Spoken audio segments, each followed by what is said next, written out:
One of the differences between animal phyla is seen in their digestive systems. Here are your learning objectives. We'll look at the 3 types of digestive systems, as well as the specifics of the vertebrate digestive system. The function of digestion for any animal, whether it's a sponge, a jellyfish, an earthworm, or a dog, is to take in energy, resources, and nutrients. The energy is in the form of calories. Those calories run metabolic processes for life. The resources are components that can be broken down and then rebuilt into the molecules needed by the body. For example, when you eat protein, your body breaks down that protein into its component amino acids. Those amino acids can be used to construct new proteins through the process of gene expression. Some requirements of our body cannot be constructed, so we have to take those nutrients in from our diet. An example of this is vitamin C. Most mammals can construct their own vitamin C, but primates had a mutation in the set of genes required to build vitamin C. Therefore, we need to eat it in our diet. There are 3 types of digestive systems. Some animals have no digestive system. They can either absorb materials or digest materials within a cell. Sponges are the only phylum with this intracellular digestion. We'll discuss more about sponge digestion in the phylum Porifera lecture. Many groups of animals have an incomplete digestive system, which is a cavity with only one opening. Because the food enters into one chamber, there are no real specialized regions for digestion or absorption. The hydra is an example of an animal with an incomplete digestive system. Food is pulled into the mouth, it's digested in this gastrovascular cavity, then wastes are expelled back out through the mouth. The complete digestive system is a tube with a mouth at one end and an anus at the other. This allows for 2 important advances. First, you can have a division of labor. Specialized areas in the tract can have specialized functions, and because the food travels from one location to the next in sequence, processes can occur at different times. Second, once your food starts traveling down the digestive tract, you can then eat more food.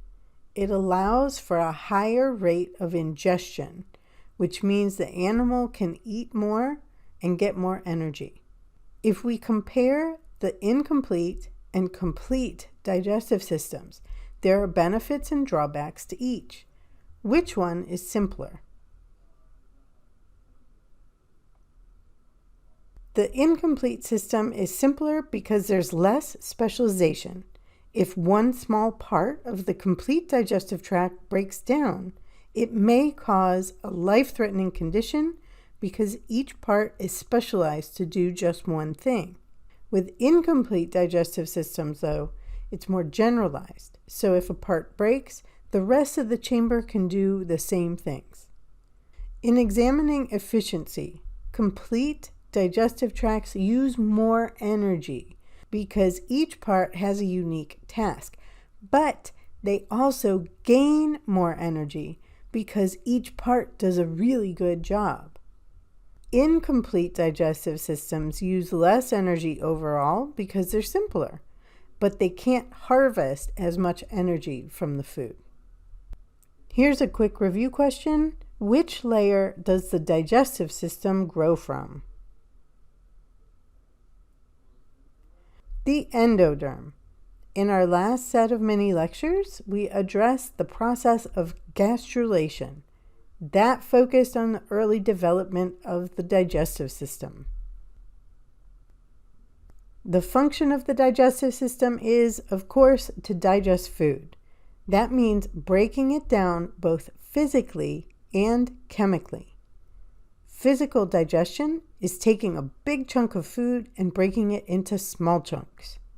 Chemical digestion breaks food down at the molecular level, like taking a protein and breaking it into amino acids. Because it's called the digestive system, people tend to remember the digestion function. But the digestive system also has a function in absorption of nutrients. If you broke all that food down and then did not absorb it, you would just poop it out.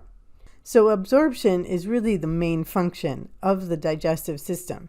That's what you really want.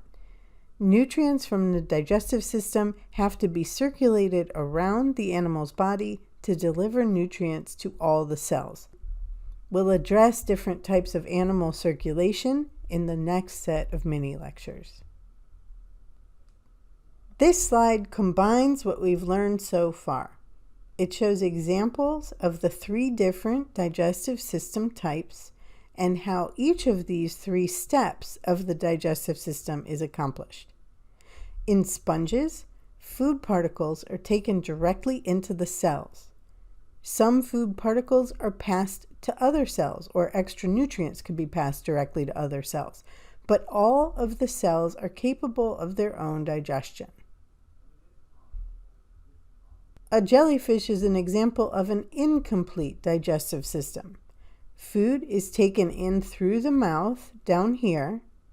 It's digested in this cavity.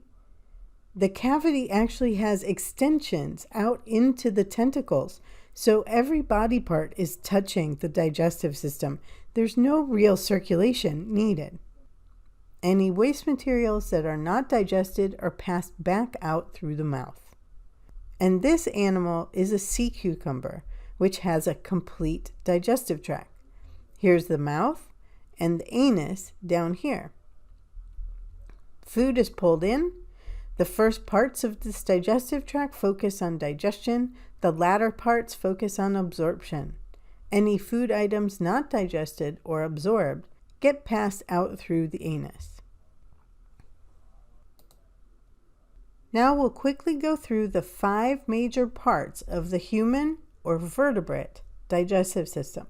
We'll start with the mouth, move on to the pharynx and esophagus, then the stomach, then the small intestine, and we'll also address some accessory organs that relate to digestion at this point, and then the large intestine.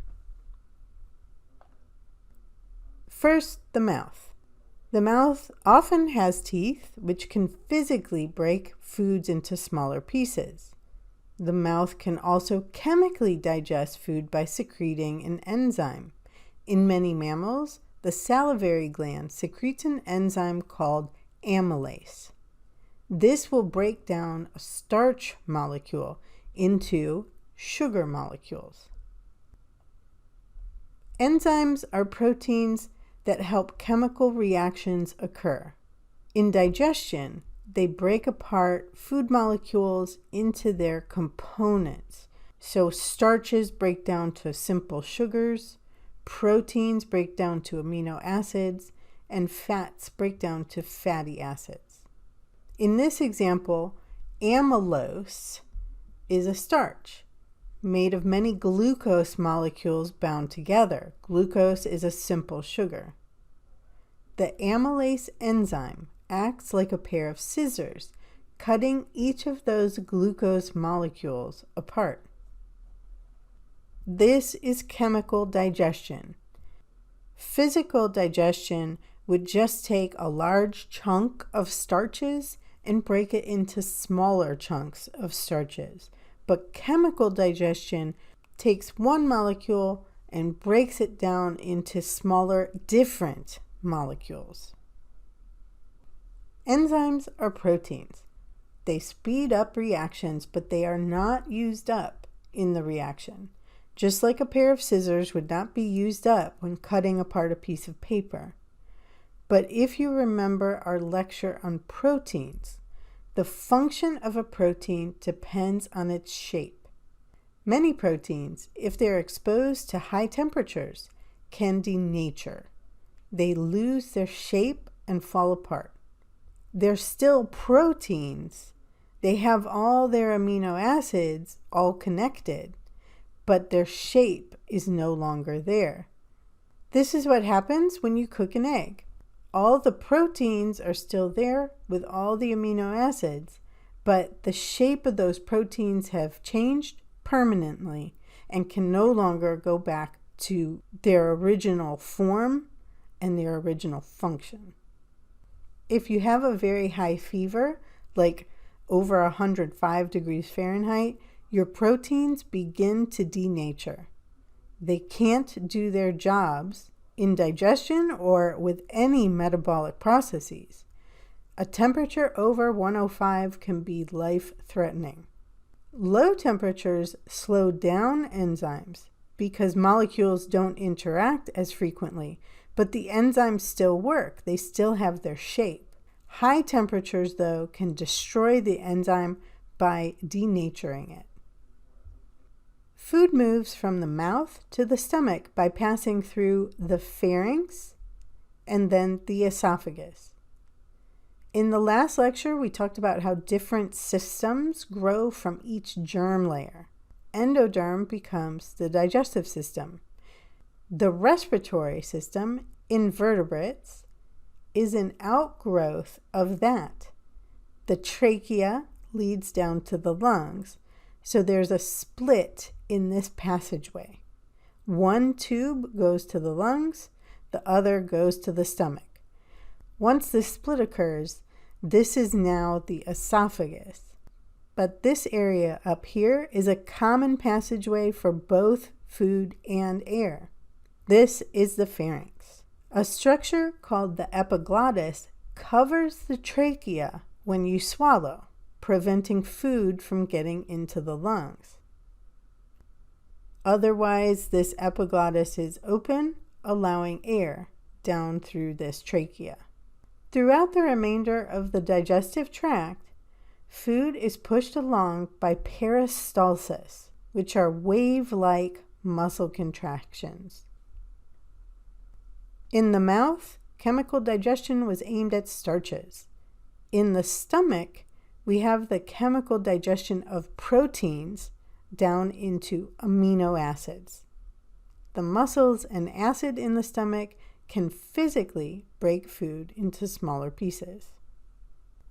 Just as food leaves the stomach and enters the small intestine, a bunch of materials are dumped into the small intestine with that food. These materials come from accessory organs, the liver, gallbladder, and pancreas. The liver produces bile, which is stored in the gallbladder. When needed, the gallbladder squirts it into the small intestine. We'll talk more about bile on the next slide. The pancreas secretes bicarbonate and lipase. Bicarbonate is a base, so it will neutralize the acid that was added to the food in the stomach. Lipase is an enzyme that breaks fats apart into fatty acids.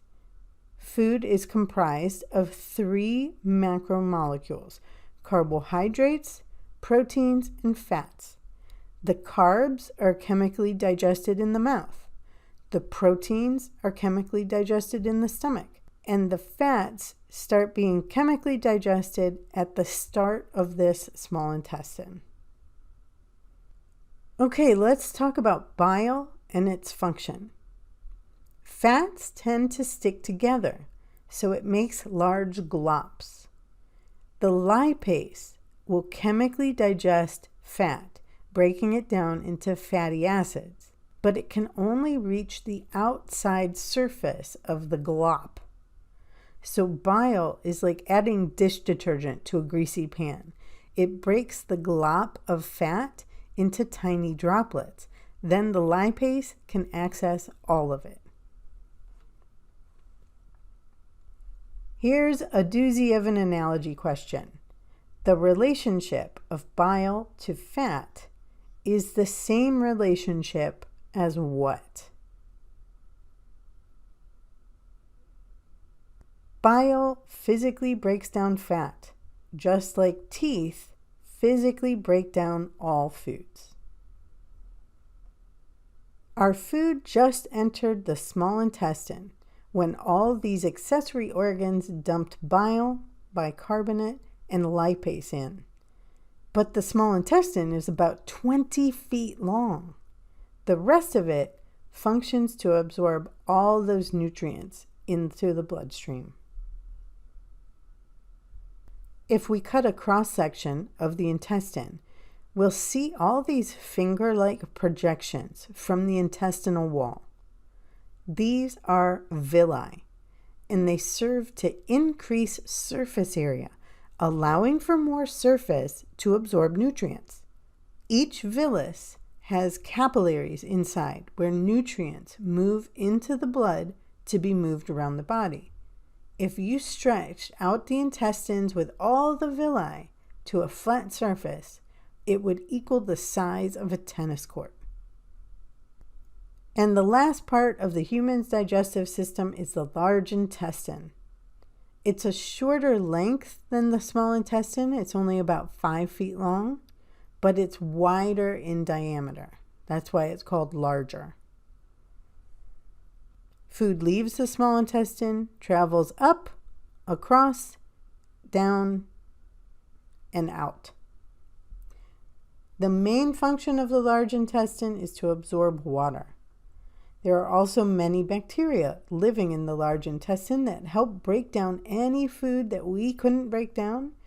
They also synthesize some vitamins. Those vitamins and any last bits of nutrients are absorbed into the body with the water. And finally, any undigested or unabsorbed food is eliminated through the anus. And that's the end of this mini lecture.